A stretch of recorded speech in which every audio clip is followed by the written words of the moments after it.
Hello everyone, welcome back to my YouTube channel. आज मैं आपके साथ डिस्कस करूंगी कि टाइप ऑफ रिसर्च डिज़ाइन, कौन कौन से रिसर्च के डिज़ाइंस होते हैं और कौन सी स्टडी में कौन सा डिज़ाइन जो है यूज़ किया जाता है। उम्मीद करती हूँ आपको मेरी वीडियो अच्छी लगती होंगी, ये भी अच्छी लगेगी और आप मेरे चैनल को लाइक करें, सब्सक्राइब करें और शेयर करें सबके साथ। Let's start the topic type of research design. Research approaches और डिज़ाइन बेसिकली हम डिस्कस करेंगे। In the introduction, research design क्या होता है? एक ब्रॉड प्लान होता है। रिसर्च डिज़ाइन को हम ब्लू प्रिंट भी कहते हैं, जैसे हम गूगल मैप कह सकते हैं कि गूगल मैप है जो हमारी रिसर्च स्टडी का है। ये हमें बताता है, जो रिसर्च डिज़ाइन होता है वो हमारा एक गूगल मैप की तरह, एक ब्लू प्रिंट की तरह काम करता है, जिसके थ्रू हम अपनी पूरी स्टडी हमारी जिसके ऊपर डिपेंड करती है। अगर हमारा रिसर्च डिज़ाइन ही सही नहीं होगा तो हमारी जो पूरी की पूरी रिसर्च है वो गलत हो जाएगी। इसलिए हमें जो रिसर्च डिज़ाइन है प्रॉपरली सिस्टमेटिक होना चाहिए। हमें पता होना चाहिए रिसर्च डिज़ाइन हमें क्या बताता है, व्हाट इज़ डन, आपने क्या करना है इसमें। ठीक है जी। नेक्स्ट हमें बताता है how it will be done, कैसे किया जाएगा, वो चीज़ हमें पता चलती है। नेक्स्ट है, इसके साथ हमें पता चलता है कि how to be data will be analysed. Basically जब हम डाटा रिसर्च कंडक्ट करते हैं तो हमें बहुत सारी प्रॉब्लम्स फेस करनी पड़ती हैं और बहुत सारी चीज़ों का पता होना ज़रूरी है जब भी आपने रिसर्च करनी है। सबसे पहले पता होना चाहिए कि व्हाट इज डन, आप करना क्या चाहते हो, how it will be done, कैसे हो पाएगा, डाटा कैसे एनालाइज किया जाएगा। देखो बेसिकली क्या होता है कि हमारे पास 3 तरह के डिज़ाइन होते हैं, qualitative, quantitative and the qualitative and जो हमारी नॉन एक्सपेरिमेंटल स्टडीज होती हैं बेसिकली। बेसिकली हमें पता होना चाहिए कि हमारी स्टडी कौन सी, एक्सपेरिमेंटल है, नॉन एक्सपेरिमेंटल है, क्वालिटेटिव है, कौन सी स्टडी है। उसके बिहाफ पे हम जो है अपना डिज़ाइन है वो चूज करते हैं और उसके अकॉर्डिंग ही हमारा डाटा कलेक्शन भी पॉसिबल होता है। देखते हैं नेक्स्ट डेफिनेशन मैंने आपको पहले बता दिया कि रिसर्च डिज़ाइन क्या है, हमारा मास्टर प्लान है, या आप इसको ब्लूप्रिंट भी कह सकते हैं। जो रिसर्च डिज़ाइन है ये आपको क्वेश्चन भी आता है कि बट इन एमसीक्यूज बेसिस में क्वेश्चन आ सकता है कि blueprint in research what is. Research design इसका आंसर जाएगा। आपको पता होना चाहिए कि रिसर्च डिज़ाइन की एक मास्टर प्लान है जिसमें हमारा मेथड, किस मेथड से हमें डाटा कलेक्ट करना है, क्या प्रोसीजर यूज होगा, कैसे कलेक्शन होगी और कैसे एनालिसिस किया जाएगा। उसको हम कहते हैं research design. Definition is clear.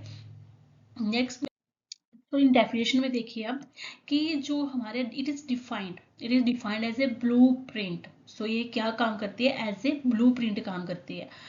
Next चीज उन्होंने दी है कि ये कि ब्लूप्रिंट की तरह ये जो है काम करेगा। Research design is which involve to definition description of the research approach, जिसमें बेसिकली क्या है कि हमें रिसर्च अप्रोच का पता चलता है, सेटिंग्स कौन सी है, सैंपल साइज कितना है, सैम्पलिंग टेक्निक क्या है, tool of data collection and analysis क्या होगा। बेसिकली जो ये रिसर्च हमारा डिजाइन है ये हमें सब कुछ एक्सप्लेन कर देता है, उसे हम कहते हैं रिसर्च डिजाइन। आपको याद करने के लिए अगर आपने कभी भी आपको डेफिनेशन आ जाती तो आपने लिखना है कि सबसे पहले लिखना है it is a blueprint which provide the information या डिस्क्रिप्शन रिगार्डिंग किस चीज के बारे में, रिसर्च अप्रोच के बारे में, स्टडी के बारे में, सेटिंग्स के बारे में, sample size, sampling technique, tool, method, data collection and analysis. देखो मैं आपको एक एग्जांपल देती हूँ। जैसे अब आपके पास क्या है, क्वाजी एक्सपेरिमेंटल स्टडी है कोई भी, तो क्वाजी एक्सपेरिमेंटल, क्वाजी क्या हो गया, हमारा डिजाइन हो गया। तो हमें पता चल गया कि हमारी जो रिसर्च अप्रोच है वो कौन सी है, क्वाजी किस टाइप में आता है, आपने पढ़ा ही होगा, क्वांटिटेटिव एंड क्वालिटेटिव। जो हमारा रिसर्च अप्रोच है क्वाजी की वो है क्वांटिटेटिव रिसर्च अप्रोच, यहाँ पे क्या हो गई, क्वांटिटेटिव। उसके बाद नेक्स्ट आ गया सेटिंग्स। सेटिंग्स आप अपने अकॉर्डिंग, अपने कन्वीनियंस, जहाँ पे भी आप प्रेजेंटली वर्क कर रहे हो या प्रेजेंटली स्टडी कर रहे हो तो वहीं का ऑब्वियसली सेटिंग तो वही आप चूज करोगे। सैंपल साइज, जैसे हमने क्वाजी की स्टडी की एग्जांपल ली है तो क्वाजी में आपने मैक्सिमम टू मैक्सिमम 100 सैंपल रखना होता है, ठीक है। तो उससे सैम्पलिंग टेक्निक क्लियर होगी हमारी। अगर आप देखो अगर आप आरसीटी करते हो तो उसमें भी आपने अराउंड 100 रखना होता है। अगर आप नॉन एक्सपेरिमेंटल स्टडीज में जाते हो, जैसे डिस्क्रिप्टिव हो गई हमारी स्टडी फॉर एग्जांपल, उसका सैंपल आपका 200 से अबव जाता है, क्योंकि उसमें जो है सिर्फ और सिर्फ एक ही ग्रुप होता है, इसमें 2 ग्रुप होते हैं। डाटा थोड़ा कलेक्ट करना, इन्फॉर्मेशन कलेक्ट करना थोड़ा डिफिकल्ट पार्ट होता है और इंटरवेंशन भी देनी होती है, जबकि डिस्क्रिप्टिव में हमें ऐसा कोई इंटरवेंशन नहीं देते हैं। सैम्पलिंग टेक्निक मीन्स कि आपको सैंपल किस बेसिस पे मिल रहा है, आपने पर्पसिव सैम्पलिंग यूज की है। बेसिकली जो हमारी क्वासी एक्सपेरिमेंटल स्टडीज होती है हम उनमें non probability sampling technique use करते हैं। सो ये टेक्निक, ये सारे एक रिसर्च का पार्ट है। सबसे पहले डिजाइन को आपको पता होना चाहिए, फिर टूल कौन से यूज करने हैं, कैसे एनालिसिस करना है। तो मैं आपको साथ 1 by 1 सब कुछ डिस्कस करूंगी अगर आप मुझे सपोर्ट करेंगे, आपको अगर मेरी वीडियोस अच्छी लगेंगी तो। सो डेफिनेशन क्लियर होगी। उसके बाद में बात करते, तो ये थी मेथड ऑफ डाटा कलेक्शन, मतलब एलिमेंट्स आपको पता होने चाहिए कि कौन कौन सी अप्रोचेस आप यूज करोगे। सबसे पहले आपको पता होना चाहिए अप्रोच कौन सी है, पॉपुलेशन कौन सी है, मतलब कहाँ पे आप कर रहे हो, एल्डर पीपल्स हैं, बच्चे हैं, छोटे, सैंपल कितना लेना है, सैम्पलिंग टेक्निक कौन सी यूज करोगे, टाइम कौन सा, प्लेस कहाँ पे होगी, सोर्स ऑफ डाटा क्या है, tool of and method of data collection, method of analysis, ये सभी चीजें आपको जो है मतलब प्रॉपरली पता होनी चाहिए, फिर ही आप इन चीजों को जो है वो कर पाओगे। ठीक है, तो आपको क्या क्या पता होना चाहिए, अप्रोच पता होनी चाहिए आपको, population, sample size, time, place, tool, ये सारी चीजें जो आपको पता होनी चाहिए। नेक्स्ट बात करूंगी मैं आपके साथ, नेक्स्ट इज द फैक्टर, कौन कौन से फैक्टर्स जो हैं आपकी रिसर्च स्टडी को इफेक्ट कर सकते हैं। So fact effecting most important question है, नंबर ऑफ टाइम्स ये क्वेश्चन आता ही आता है जब भी आप बीएससी नर्सिंग के स्टूडेंट हो या एमएससी नर्सिंग के स्टूडेंट्स हो, इवन जीएनएम, पोस्ट बेसिक्स, सो उस सभी में आता ही आता है। सो बेसिकली आपको पता होना चाहिए कि नेचर क्या है, नेचर ऑफ रिसर्च प्रॉब्लम, आपको कौन कौन सी प्रॉब्लम्स आ सकती हैं, पर्पज ऑफ स्टडी, ठीक है, रिसर्चर की नॉलेज कितनी है, रिसर्चर का इंटरेस्ट कितना है, मोटिवेशन कितनी है उसको, और एथिक्स एंड प्रिंसिपल्स उसको कितने पते हैं। तो basically nature of research problem हमें पता है कि ये चीज़ इसकी ये प्रॉब्लम चल रही है। हमें बेसिकली जब भी हमने प्रॉब्लम को भी फाइंड आउट करनी है ना, तो प्रॉब्लम हमें पता होनी चाहिए कि ये प्रेजेंटली है या नहीं है। सेकेंड चीज़ क्या, पर्पस ऑफ स्टडी पता होना चाहिए कि ये चीज़ का बेनिफिट क्या है। नॉलेज, अगर आपको नॉलेज ही नहीं है या एक्सपीरियंस ही नहीं है आपके पास कोई भी एज सच, तो आप मतलब नहीं बच्चों को करवा सकते हो या वो बच्चा नहीं कर सकता है। तो आपको पहले एज ए रिसर्चर आपको नॉलेज एक्सपीरियंस होना चाहिए, ठीक है, एज एन इंटरेस्ट होना चाहिए, मोटिवेशन, एथिक्स एंड प्रिंसिपल्स को आपने फॉलो करना है। एथिक्स और प्रिंसिपल का बेसिकली ये है कि आप जो भी सैंपल साइज यूज कर रहे हो तो उसको आपने हार्म नहीं करना है किसी भी तरह से। नेक्स्ट बात करूंगी factor affecting selection of research design. So कैसे आपको सिलेक्शन में कैसे आपको जो है फैक्टर्स अफेक्ट कर सकते हैं, सब्जेक्ट, ठीक है। तो बेसिकली इसमें क्या होता है कि आप जो सब्जेक्ट चूज करते हो अपने अकॉर्डिंग चूज करते हो कि आपको कहाँ पे सैंपल मिल जाएगा, कितने पार्टिसिपेंट्स होने चाहिए। अगर आपको वो एक्चुअल आप नहीं करते हो, आप मतलब सोच लेते हो कि हाँ कोई बात नहीं जी, अब हमारी स्टेटमेंट पहले फाइनल होनी चाहिए, बाद में देखेंगे सब्जेक्ट। जब भी आपने कभी भी स्टेटमेंट फाइनल करवानी है तो सबसे पहले आपने किस चीज़ का ध्यान रखना है कि आपको वो सैंपल मिल जाएगा, वो सब्जेक्ट्स मिल जाएंगे। अगर आपको 80 लोग चाहिए तो आपको 80 लोग मिल जाएंगे इस पर्टिकुलर टाइम पीरियड में। सबसे पहले ये पता होना चाहिए। नेक्स्ट पता होना चाहिए रिसोर्स इन द सेंस कि अगर आप कोई स्टडी कंडक्ट कर रहे हो तो उसमें आपको किस किस चीज़ की ज़रूरत पड़ेगी, तो आपके पास वो रिसोर्स ऑटोमेटिकली अवेलेबल होने चाहिए। टाइम, आपको पता होना चाहिए कि ये स्टडी का रिजल्ट 1 महीने में आएगा या नहीं आएगा। नेक्स्ट मैं बात करूंगी, इसमें पॉसिबल आपका कंट्रोल होना चाहिए एक्सट्रिंसिक वेरिएबल्स का, कि कई बार क्या होता है एक्सट्रिंसिक वेरिएबल्स वो वेरिएबल्स होते हैं which are not part of the our study but they will effect the study. For example, जैसे सपोज करो कि कोई टीचर है क्लास में पढ़ाता है, ठीक है, तो वो क्या है, दो चीजें देखो, टीचर और स्टूडेंट। टीचर क्या हो गया हमारा, इंडिपेंडेंट वेरिएबल हो गया, और जो सीख रहा है वो डिपेंडेंट वेरिएबल, स्टूडेंट क्या है, डिपेंडेंट वेरिएबल्स है। अब एक्सटेंसिव वेरिएबल क्या है, इसमें एक्सटेंसिव वेरिएबल क्या है, जो ऑनलाइन भी वो बच्चा पढ़ रहा है, तो online plus teacher plus student. So जो ऑनलाइन से सीख रहा है, अब हम इसमें एक्सटेंसिव वेरिएबल ये हो गया कि क्या पता जो बच्चे का रिजल्ट आ रहा है वो ऑनलाइन क्लासेस का आ रहा है, जो टीचर पढ़ा रहा है उसको उसका समझ नहीं आ रहा हो या आ भी रहा हो सकता है, तो this will be the extensive variable. So मैं आपको समझ आ गया होगा कि एक इंडिपेंडेंट वेरिएबल होता है, डिपेंडेंट वेरिएबल होता है, बट उसके अलावा भी कोई तीसरी चीज उसके रिजल्ट को इफेक्ट करे, this is the extensive variables. Next है user of the study finding. So इसके यूजर्स कौन होंगे, जैसे कि अगर हम नर्सिंग में स्टडी कर रहे हैं तो ऑब्वियसली हमारा जो हेल्थ डिपार्टमेंट है वो ही स्टडी की फाइंडिंग्स को यूज करेगा। तो क्लियरली पता होना चाहिए कि ये कहाँ पे पॉसिबिलिटी है और कौन कौन इसको यूज करेगा। सो नेक्स्ट चीज ये थे फैक्टर्स। नेक्स्ट आगे validity of the research design. So validity का मतलब क्या होता है, सबसे पहले आपको पता होना चाहिए कि what is validity. So validity means होता है कि जो आप इंस्ट्रूमेंट यूज कर रहे हो वो रिलायबल है या नहीं है। रिलायबल इन द सेंस कि वो टेस्ट अगर आप अप्लाई करोगे तो वो एक्यूरेट रिजल्ट देगा या नहीं देगा। सो वैलिडिटी एक अलग सा टॉपिक है, उसको भी फर्दर डिस्कस करेंगे, यहाँ पर सिंपली समझ लीजिए। नेक्स्ट हमारे पास आती है internal validity and external validity. So internal validity and external validity, internal means कि inside the study, inside the study क्या क्या चीजें जो है हमारे रिजल्ट को इफेक्ट करती है। एक्सटर्नल मतलब कि outside the study they will effect the study, research design मतलब रिसर्च को इफेक्ट कर रही है। So internal validity, so internal validity क्या कर रही है कि extend possible to make the interference, जो मैंने आपको पहले ही बता दिया है कि इसमें बेसिकली क्या है कि कौन सी चीज जो है हमारी स्टडी को इफेक्ट कर रही है। ठीक है, तो आपने जो है बेसिकली अगर आपको कोई पूछ लेता है कि जो इंटरनल वैलिडिटी क्या है, तो आपने सीधा कहना है कि इंटरफेरेंस किसकी, इंडिपेंडेंट वेरिएबल्स की। तो याद रखना है आपने कि जो हमारी ये इंटरनल वैलिडिटी वो कौन इफेक्ट करता है, तो इंटरनल वैलिडिटी को इफेक्ट करता है हमारा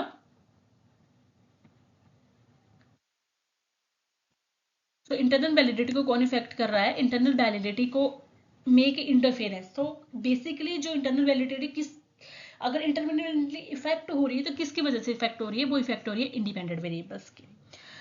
सो truly influence the over the dependent variables. ठीक है, तो उसको आपको पता होना चाहिए। ये है इंटरनल वैलिडिटी। नेक्स्ट इंटरनल वैलिडिटीज में आपको मेजर कौन कौन सी चीजें आपको देखने को मिलेंगी। सो इंटरनल वैलिडिटी में आपको सबसे पहले history, maturation of subject, testing, instrument changing, mortality, section selection wiseness. So अब देखो अगर मैं इसमें बात करूं आपसे कि हिस्ट्री, जैसे सपोज करो कि आप जो है कि किसी भी रिसर्च डिजाइन में, जैसे एग्जांपल ले लेते हैं कि ब्रेस्ट सेल्फ एग्जामिनेशन का काम चल रहा है, आप रिसर्च कर रहे हो कि ब्रेस्ट सेल्फ एग्जामिनेशन की, तो आपने जो हमारी आपकी कम्युनिटी है या किसी भी एरिया को आपने चूज किया, हॉस्पिटल चूज किया हो सकता है, तो आप वहां पे समझा रहे हो। ठीक है, तो उसके बारे में लोगों को अवेयर कर रहे हो, बट उसी टाइम पे किसी एक्ट्रेस को, फीमेल एक्ट्रेस को भी ब्रेस्ट कैंसर हुआ होगा, तो उसका जो है वो इम्पैक्ट ज्यादा डालेगा एज कंपेयर टू द आपकी जो आप उसको इंफॉर्मेशन दे रहे हो। तो उस वजह से आपकी जो स्टडी है वो इफेक्ट हो सकती है, क्योंकि लोगों को तो ऑलरेडी पता है, तो वो आपकी स्टडी में इंटरेस्ट नहीं लेंगे। तो ये क्या है, इंटरनल वैलिडिटी है, जिसमें इंडिपेंडेंट वेरिएबल इफेक्ट हो रहा है। कहाँ से इफेक्ट हो रहा है, वो आउटसाइड से इफेक्ट हो रहा है। मैच्योरेशन ऑफ सब्जेक्ट, जैसे सपोज करो कि आपने एक स्टडी सिलेक्ट की कि आपने ग्रोथ एंड डेवलपमेंट देखनी है बच्चों की। ठीक है, तो आपने ग्रोथ एंड डेवलपमेंट जब देखनी है बच्चों की, आपने देखना है कि आपने जैसे प्लान कर लिया कि मैंने पूरा साल लॉन्गिट्यूडिनल स्टडी है, तो आपने जो है मतलब उसका देखना है, रिजल्ट देखना है। या फिर आपने सपोज करो कि आपने एक महीने के लिए भी अगर देखना है, तो आपको पता है कि जैसे जैसे आपका सब्जेक्ट मेच्योर होगा तो ग्रोथ एंड डेवलपमेंट होगी, तो उसके साथ भी आपकी जो स्टडी है वो इफेक्ट होगी, उसको पता होगा। ये ऑटोमेटिकली क्लियरली पता है कि उसमें आपको क्वेश्चन मार्क आ जाएगा कि इसमें आपको क्या करने की जरूरत थी, ये तो पता ही था कि एक महीने के बाद ये बच्चों का जो वेट है वो इंक्रीज होगा या जो हाइट है वो इंक्रीज होगी, तो why should you perform this study. तो ये है मैच्योरेशन। नेक्स्ट है टेस्टिंग। जब आपको पता है, जैसे मैं आपको कहूं कि मैंने आपका टेस्ट लेना है, आपका टेस्ट ले लिया, ठीक है, इस वीक ले लिया, नेक्स्ट वीक फिर से ले लिया, तो प्री टेस्ट हो मान लो उसको, जो मैंने फर्स्ट टाइम लिया, सेकंड टाइम पोस्ट टेस्ट। तो आपको पता है, मैंने कह दिया कि मैंने जो पिछले टेस्ट में क्वेश्चन डाले थे मैं सेम क्वेश्चन इस बार भी डालूंगी। तो आपको क्लियरली पता था कि ये सेम क्वेश्चन है, मुझे ये आंसर करने हैं, मैंने पिछली बार ये गलत कर दिया था, इस बार मैं ये गलत नहीं करूंगी। तो वो क्या है, टेस्टिंग इफेक्ट। नेक्स्ट है इंस्ट्रूमेंट चेंज। जैसे कि अगर आप सपोज करो कि आपने जो है वार्ड टू वार्ड गए हैं, तो या एक ही वार्ड में गए हैं, तो पिछली बार आपने जो थर्मामीटर था वो आपने मरकरी वाला यूज किया था, इस बार आपने डिजिटल यूज कर लिया, तो उसकी चेंजेस भी आपको स्टडी में इफेक्ट करेंगी। मोटेलिटी नाम से क्लियर है कि डेथ, आपके सब्जेक्ट की डेथ हो गई है, पिछले साल आपने डाटा पूछा कि हाँ ये मुझे पेशेंट्स मिल जाएंगे या पर्सन मिल जाएंगे, अगले साल को आते आते को आपको पता चला कि मोटेलिटी उनकी डेथ हो गई है। नेक्स्ट है सिलेक्शन वाइजनेस, वो तो हम करते हैं ऑब्वियसली करते हैं, मतलब कि इसमें क्या ही वो है कि सिलेक्शन वाइजनेस अकॉर्डिंग टू हम हमारी स्टडी की फिजिबिलिटी के अकॉर्डिंग हम जो रिसर्च के लिए अपने सब्जेक्ट को चेंज कर देते हैं कि उसको जो हमारी बेनिफिट के लिए होता है उसको हम यूज करते हैं।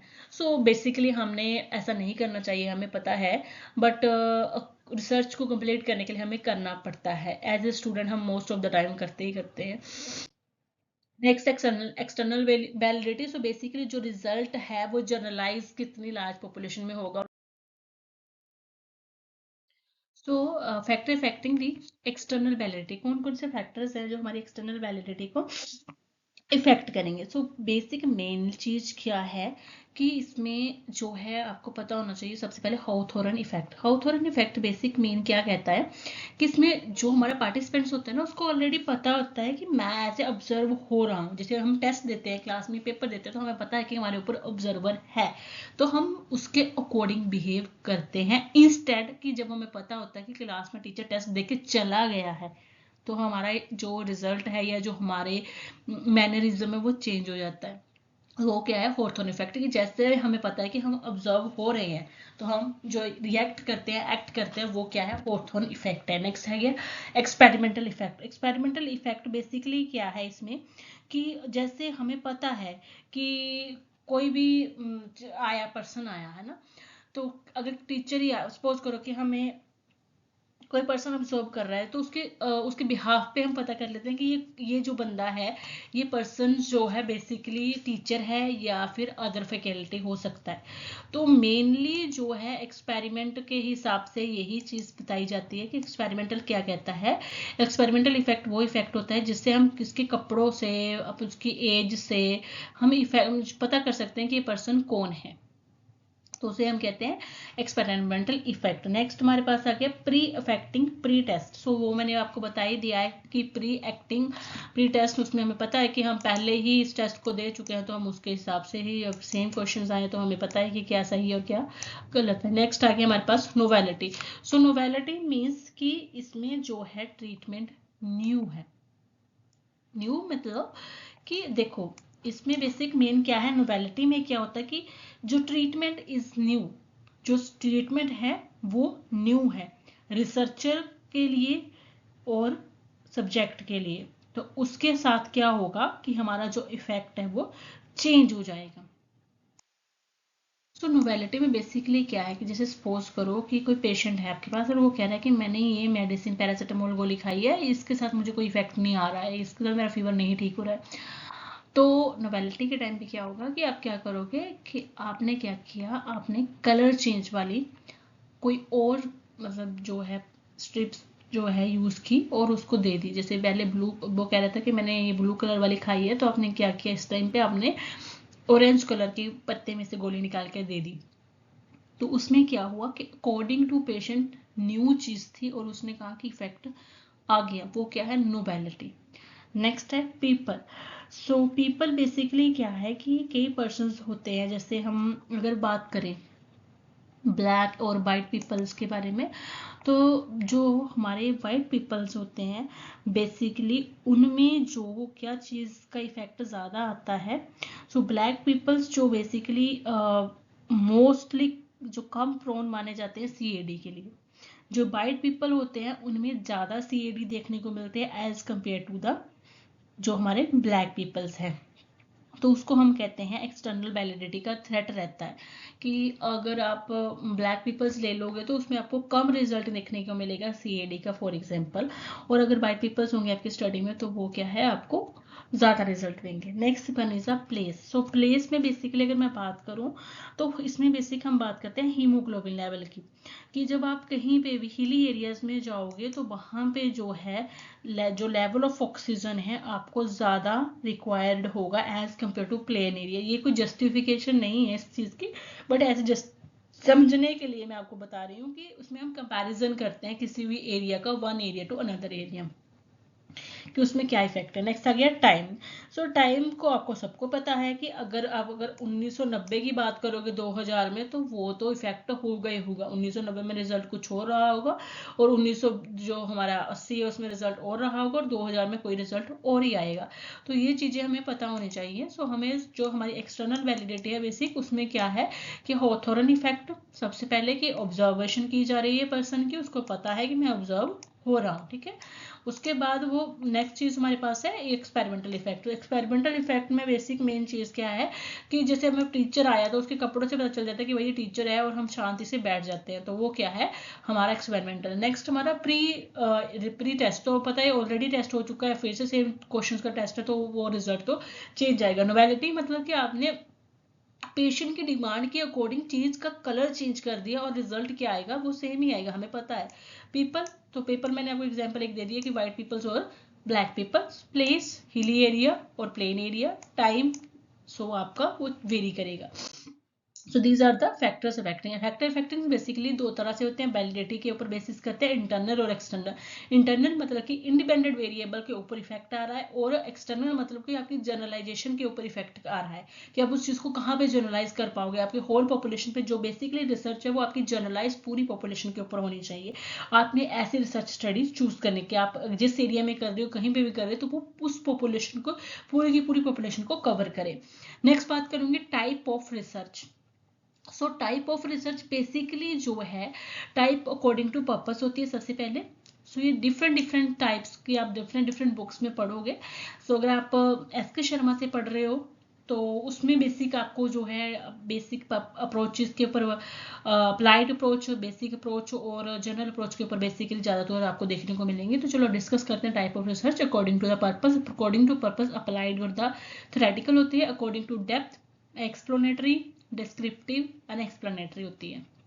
Type of data used quantitative and qualitative. Quantitative का मतलब होता है जिसको आप मेजर कर सकते हो, जैसे कि वेट को आप मेजर कर सकते हो केजीज में, ग्राम्स में, तो वो क्या है क्वांटिटेटिव। क्वालिटेटिव में क्या है कि आप किसी भी चीज का लाइव एक्सपीरियंस देख रहे हो कि इस चीज का या इस मेडिसिन का क्या इफेक्ट आ रहा है, तो वो क्या है क्वालिटेटिव स्टडी है, उसका इफेक्ट आना। या इसमें बेसिकली आप ले सकते हो कि किसी का भी एक्सपीरियंस चेक करना कि पेशेंट का हॉस्पिटल में कैसा एक्सपीरियंस रहा after the colostomy care, after the stent, या आफ्टर द पेसमेकर सर्जरी। तो वो चीज क्या है आपकी टाइप ऑफ डाटा है।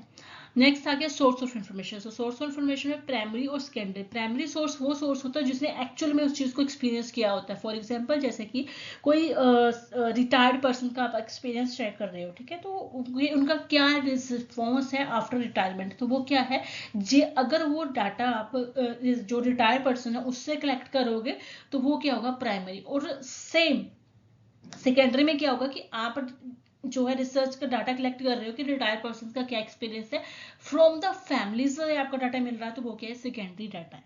प्राइमरी मतलब कि आप जो पर्सन ने एक्सपीरियंस किया है, जिस पर्सन ने एक्सपीरियंस किया उससे डाटा कलेक्ट कर रहे हो, तो उसको हम कहते हैं primary source. Secondary source other than the resource, कि जो हमारा रिसोर्स पर्सन है उसके अलावा आप जिस मर्जी से कलेक्ट कर रहे हो, उसकी फैमिली से, उसके बेटे से, उसकी नेबर्स से, या उसके स्कूल से, किसी भी एरिया से आप कलेक्ट कर रहे हो, तो उसको आप सेकेंडरी डाटा कहोगे। अगर मैं रिसर्च में बात करूँ, प्राइमरी डाटा मतलब कि जो हमारा रिसोर्स पर्सन है उसको प्राइमरी रिसर्च कहेंगे, और सेकेंडरी रिसर्च वो रिसर्च जो बेसिकली हम अपने रिव्यू ऑफ लिटरेचर्स हो गए, जो हमारे थीसिस लाइब्रेरीज में है, जर्नल्स हैं, बुक्स हैं, या कुछ भी आपने कहीं से भी बोरो किया है, कोई वर्कशॉप कॉन्फ्रेंस, तो वो क्या है, वो सारे के सारे हमारे सेकेंडरी रिसर्चेस हैं।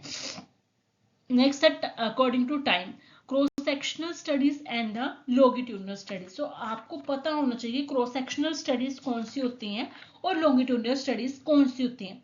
सो क्रॉस सेक्शनल स्टडीज वो स्टडीज होती हैं जो बेसिकली का पर्टिकुलर पॉइंट के टाइम पे कलेक्ट की जाती हैं।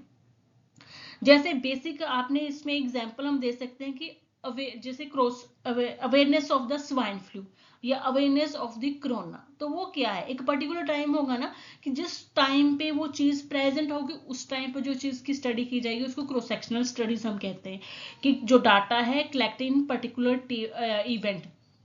सो उसको हम कहते हैं सेम पॉइंट पे सेम चीज को हम जो है मेजर करते हैं। तो इसमें हम बेसिक क्या देख रहे हैं, प्रेवलेंस, पुराने केसेस कितने थे और नए केसेस कितने थे, उसको हम प्रेवलेंस कहते हैं। नेक्स्ट बात करूंगी लॉन्गिट्यूडिनल स्टडीज। तो लॉन्गिट्यूडिनल स्टडीज वो स्टडीज होती हैं जो लंबे टाइम के लिए चलती हैं। सो लंबे टाइम के लिए जैसे आपने जो है परसेप्शन चेक करनी है नर्सिंग स्टूडेंट्स की, किसके लिए, नर्सिंग प्रोफेशंस के लिए। तो ये काफ़ी लंबा जो है इसको टाइम चाहिए, उनके साथ आप पैनल डिस्कशंस करोगे, ट्रेंड स्टडीज करोगे, फॉलोअप करोगे फर्दर स्टडीज को।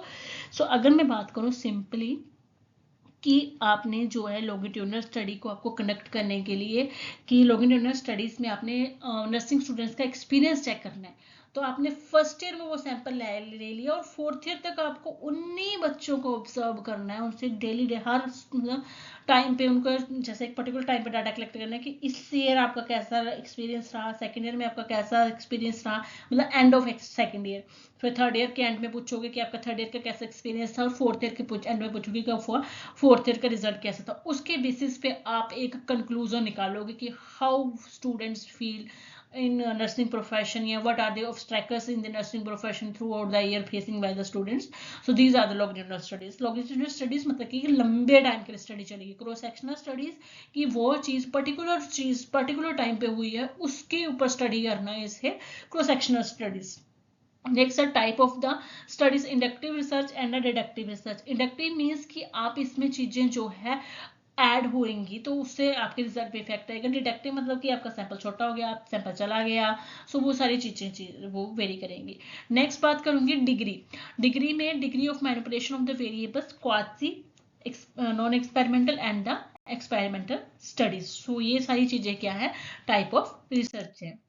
आगे बात करते हैं type of research design according to the S K Sharma. So according to the book S K Sharma, तो they are the basically 2-3 types. Broadly हम अगर कहीं भी जाओगे, कहीं भी पढ़ोगे, किसी भी बुक से पढ़ोगे, तो आपको जो मेनली इन तीनों का कंसेप्ट प्रॉपरली क्लियर होना चाहिए, और मैं यहाँ आपको प्रॉपर क्लियर करूंगी। सो क्वांटिटेटिव रिसर्च आपको पता होना चाहिए, क्वालिटेटिव रिसर्च कौन सी है, क्वालिटेटिव कौन सी है, उसमें क्या किया जाता है, और मिक्स्ड कौन सी है। ठीक है, तो ये सभी चीजों को आपको पता होना चाहिए कि कौन सी स्टडी क्या कर रही है, ये कौन सा अप्रोच डिजाइन क्या क्या रहा है। सो क्वालिटेटिव में बात करते हैं। क्वालिटेटिव में 3 आपको डिजाइन पता होना चाहिए। सबसे पहले experimental research design, non experimental research design, और last one is the others. So experimental में 3 ही आते हैं, तो तीनों आपको पता होने चाहिए, ट्रू, क्वाजी और प्री एक्सपेरिमेंटल। ठीक है, ये सिर्फ मैं क्वांटिटेटिव की बात कर रही हूँ। उसके बाद आ गया नॉन एक्सपेरिमेंटल। नॉन एक्सपेरिमेंटल में नाम से क्लियर हो रहा है कि इसमें हम कोई भी इंटरवेंशन नहीं देंगे। So that's why we are called this non experimental research design. So descriptive studies होंगी इसमें। ठीक है, उसके बाद डिस्क्रिप्टिव के बाद हमारे पास आ जाएगा डेवलपमेंटल सर्वे आ गया, क्रॉस सेक्शनल कोरिलेशनल स्टडीज आ गई, क्रॉस सेक्शनल स्टडीज भी इसी में आती हैं। नेक्स्ट हमारे पास आ गई एपिडेमियोलॉजिकल रिसर्च डिजाइंस। अदर्स में आ गई methodological, secondary data analysis, evaluation, Meta analysis, outcome research and the operational research design. So basic जो आपको मेन पता होनी चाहिए कि एक्सपेरिमेंटल कौन सी है, नॉन एक्सपेरिमेंटल कौन सी, आपको इसकी जो है टाइप्स पता होनी चाहिए। तो अभी बात करूंगी क्वालिटेटिव रिसर्च डिजाइन की। टाइप्स ऑफ क्वालिटेटिव में हमेशा हम क्वालिटी देखेंगे किसी भी चीज़ की कि कितनी क्वालिटी अच्छी है। सो अब बात करूंगी कि बेसिक मेनली जो है जैसे फिनोलॉजिकल स्टडीज है। फिनोलॉजिकल स्टडीज में हम जो पर्सन है या सब्जेक्ट है उनका लाइव एक्सपीरियंस देखते हैं। जैसे मैंने आपको पीछे भी एग्जाम्पल दी है कि हमने जो है अपने क्लोस्टमी के पेशेंट्स है उनका एक्सपीरियंस चेक करना है after and before surgery. Next है एथनोलॉजिकल स्टडी। सो एथनोलॉजिकल स्टडी बेसिकली बात एथिक्स की हो रही है, तो हम इसमें बेसिक मेन चीज़ क्या है कि कल्चर, जो पर्सन्स के कल्चर्स है, पीपल के कल्चर्स है, उसकी जब हम स्टडी करते हैं, किसी भी कल्चर की स्टडी करते हैं तो उसको हम एथनोलॉजिकल स्टडी कहते हैं। ग्राउंडेड थ्योरी वो थ्योरीज होती हैं बेसिकली जिसमें हमें जो है डिटेल इंफॉर्मेशन मिलती है। डिटेल इंफॉर्मेशन किस चीज़ की आपको जो है प्रोवाइड की जाती है कि जैसे अब देखो, सपोज करो कि पोस्टपार्टम डिप्रेशन, तो आपको उसको बेसिक आपको पूरी डिटेल पता होनी चाहिए कि उसने उसका जो एंटीनेटल पीरियड कैसा था, इंटरनेटल कैसा था, पोस्टनेटल कैसा रहा। तो वो सारी चीज़ों को जब आप मतलब थोरो स्टडी करते हो तो उसको हम जो है कहते हैं अपना ग्राउंडेड थ्योरी। नेक्स्ट बात करूंगी हिस्टोरिकल। तो हिस्टोरिकल में बेसिकली क्या हम बात करते हैं, कॉज क्या था किसी भी चीज का, ठीक है, क्या मतलब बेसिक क्या इफेक्ट आया उस चीज का। सो मेन इफेक्ट, कोज और ट्रेंड्स क्या चल रहे हैं, वो क्या है हमारा हिस्टोरिकल है। जो हम कह देते हैं ना कि ये पुराना, ये तो पहले सलवार सूट पहनते थे या जीन्स ये पुरानी वाली हैं, बेल बॉटम वाली है, तो वो क्या है, एक हिस्ट्री है। तो उसको हम अगर उस पर कोई भी टॉपिक पे हम जो है इंफॉर्मेशन कलेक्ट कर रहे हैं, रिसर्च कंडक्ट कर रहे हैं, तो उसको हम हिस्टोरिकल रिसर्च कहेंगे।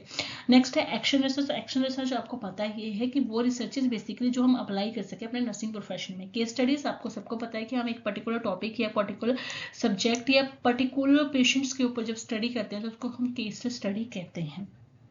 सो हमने आज डिस्कस की फिनोलॉजिकल स्टडीज, बीच में लाइव एक्सपीरियंस पेशेंट का देख रहे हैं। एथनोलॉजिकल हम कल्चर का स्टडी कर रहे हैं। ग्राउंडेड में हम बेसिकली टोटल पूरी की पूरी जो इन्फॉर्मेशन है हेड टू टो वो कलेक्ट कर रहे हैं।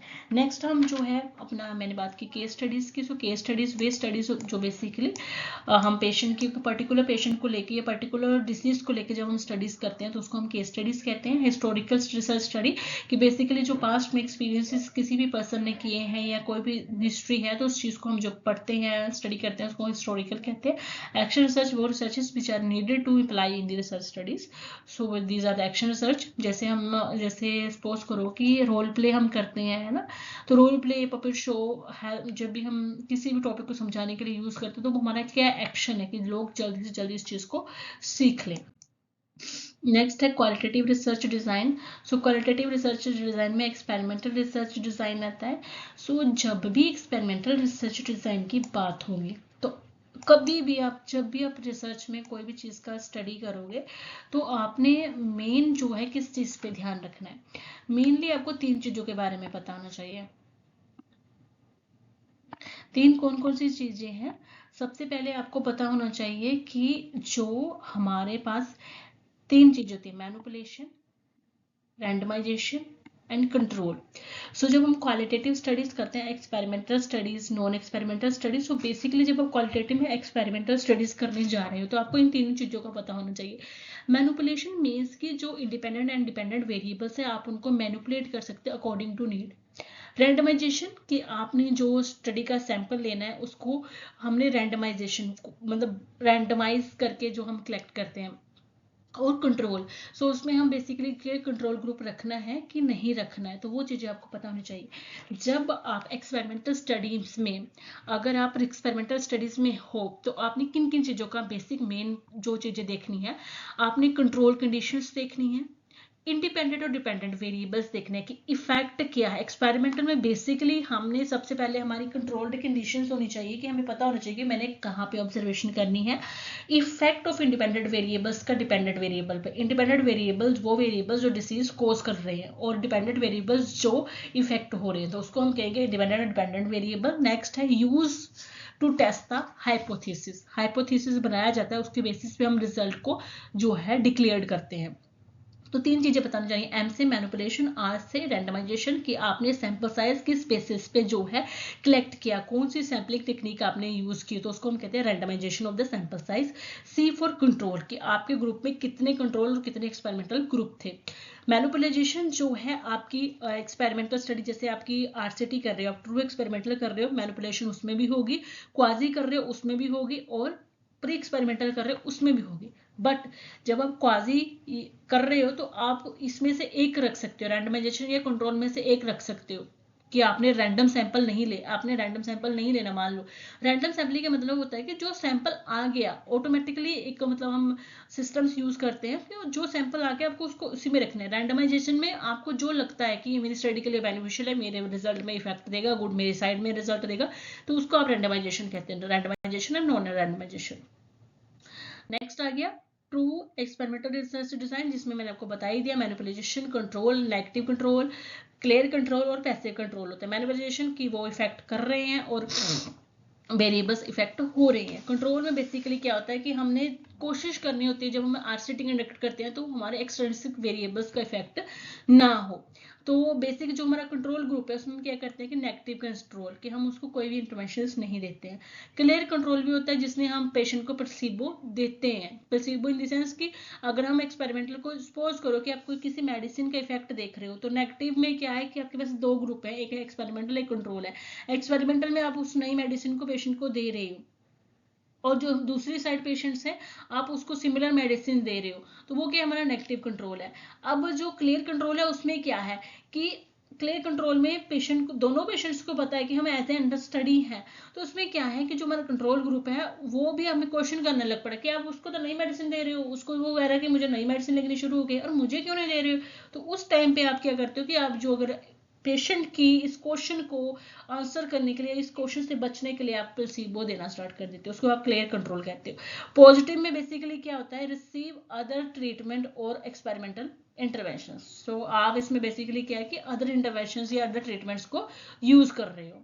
सो आगे की जो रिसर्च डिजाइन है मैं आपको अगली क्लास में डिस्कस करूंगी। प्लीज़ मेरे चैनल को लाइक करें, शेयर करें, सब्सक्राइब करें। अगर आपको मेरे टॉपिक समझाए अच्छे लगते हैं तो प्लीज़ प्लीज़ प्लीज़ मुझे फॉलो करें, अपने फ्रेंड्स के साथ, अपनी फैमिली के साथ, सबके साथ शेयर करें। Thank you so much.